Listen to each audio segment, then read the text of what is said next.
Sir, আমি আপনাদের আর কোনো কাজ করব না।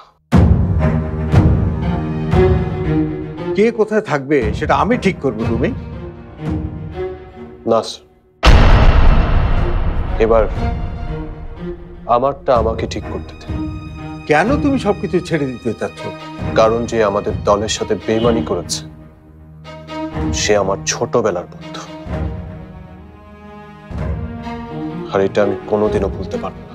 কিন্তু তাকে তো তুমি তার প্রাপ্য শাস্তিই দিয়েছো। হ্যাঁ দিয়েছি, আর সেটা করতে গিয়ে আমি আমার ছোটবেলার বন্ধুকে খুন করিনি, আমি আমার একটা অংশকে খুন করেছি। এখন আমি পঙ্গু, তাই আমাকে আপনারা জোর করুন।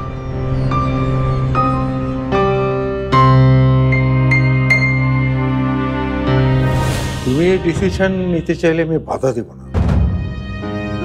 তার আগে জ্যোতির সঙ্গে আমার একটু কথা বলতে হবে। তুমি বসো। জ্যোতি, একটু আমার সঙ্গে আয় তো মা।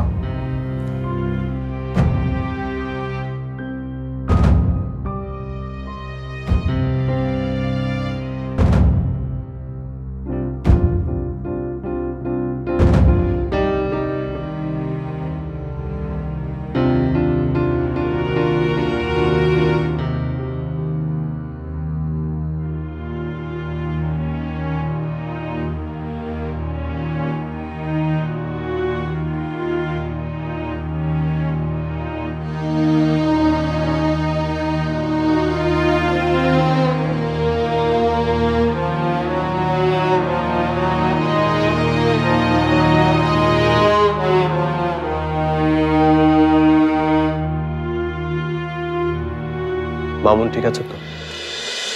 কি বলছো আব্বু? তুমি সত্যি রুমিকে চলে যেতে দিবে?